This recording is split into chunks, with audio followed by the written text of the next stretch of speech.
Blouse readymade चाहिए।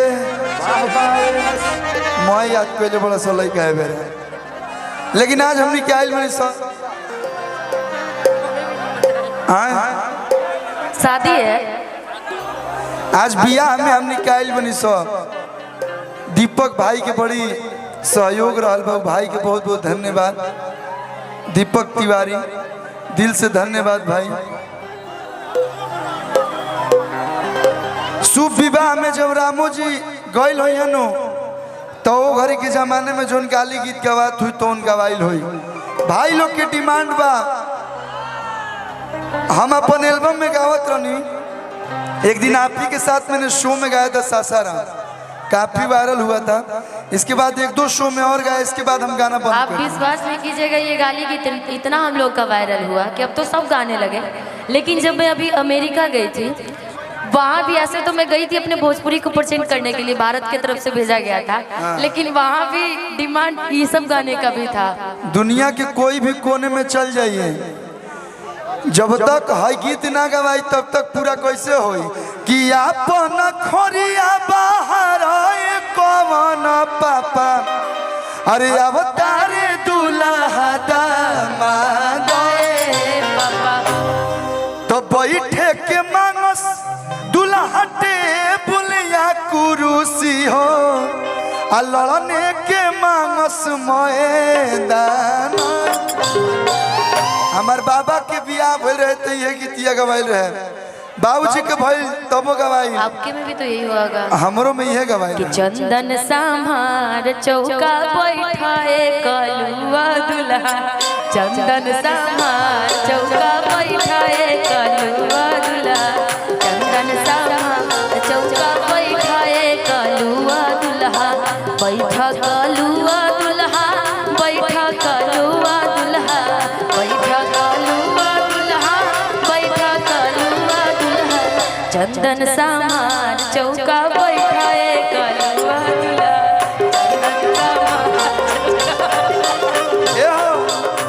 लेकिन हमार भाई कल यहाँ से वह गीतिया हुई, बहुत दिन बाद हम गावत रहरी के तीनी को पाता अरे तीनों का चनार जी। और मैं नाम नहीं लूंगा आपका, नाम हम आजकल नहीं खिले, लेकिन कहे के बा अरे हई नाम नहीं लिखा। अरे भाऊजी के तीनों बहिनिया, तीनों के तीनों भाऊजी के तीनों बहिनिया, तीनों के तीनों, अरे भाऊजी के भैया रे। ये बहुत अच्छी हैं, शरीफ दिख रही हैं, आप हैं भी। एगो ही आयो ईसन वैसन, आप लोग यहीं पे रहिए क्योंकि सारे बच्चे जो हैं आप लोग को छूने के लिए शक्तिमान बन रहे हैं, तो यहीं पे रहिए। एगो ही आयो ईसन वैसन, एगो ही खिलाड़ जी। देखिए हम देख लिए एक ही बार में, हम फिजिक्स ज्योग्राफी साइंस नहीं पढ़े, लेकिन ये हम बचपने से पढ़ रहे हैं। आ छोटा की ही आ छाटा देवे पतैयार जी,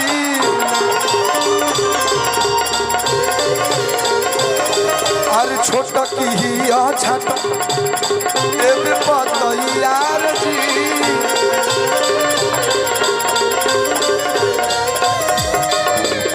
होतनी ताकला होतनी से नहीं है, दिक्कत है जन बात सुनो 10 गो बड़ा के चैनल वाला कितनी दे दो का चुम्मा चुम्मा दे दो, चुम्मा चुम्मा दे दो चुम्मा। भैया कितनी दे दो, अतनी दे दो ये साली सहारा करो, तनी दे दो।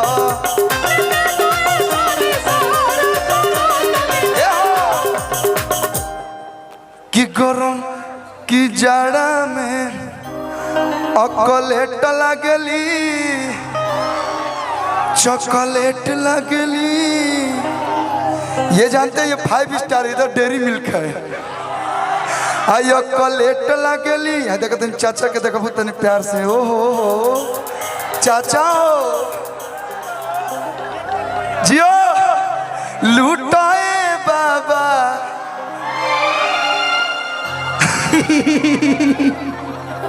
लेकिन कहे के बा चॉकलेट लागेली चॉकलेट लागेली किशमिश लागेली बड़ा मीठा लागेली तन दे दो। तीनों में से कौन चाहिए?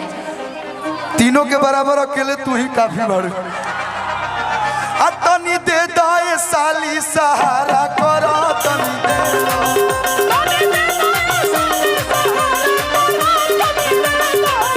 तनी दे दो ये साली।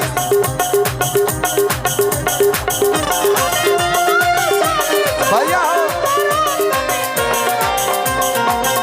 अभी थोड़ी हल्की हल्की ठंडी है इसीलिए मांग रहे, नहीं तो गर्मी में ना चपा चपा करे लागेला।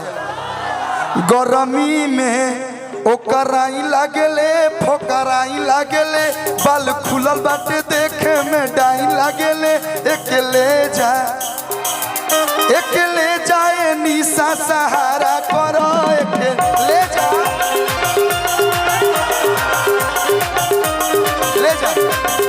एक ले जाए निशा सहारा करो एक ले जा।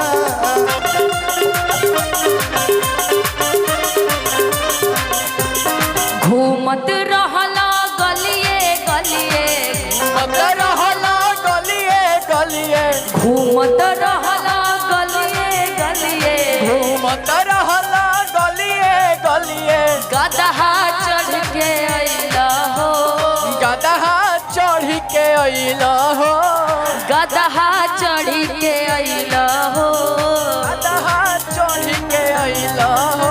आ ए हो कल्लू समधि भरुआ ए हो कल्लू देवरू भरुआ नामावा हसैला हो ए हो कल्लू देवरू भरुआ नामावा हसैला हो ए हो कल्लू देवरू भरुआ। अच्छा टीम बट गया क्या? इधर इधर इधर इधर वाले। हाँ चलो ठीक। सुना आखे आखे देखा निशा जी जी गावे के तो बहुत कुछ आदमी चीटिंग नहीं करना भैया, चीटिंग नहीं कर। देखिए गाने को तो बहुत कुछ गा सकते हैं लेकिन दायरा में कि ये हर के धानावा यो हर के धानावा एक में मिलाओ जी। अरे हमार भैया तुहर बहिन के अरे हमार भोरे के भैया के हई तीनों बहिनिया के एक परसुतायो जी।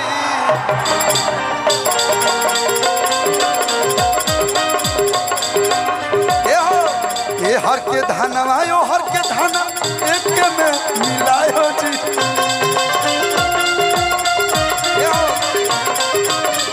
दिस इज ट्रेडिशनल सॉन्ग या ये हमारे तरफ बहुत फेमस है।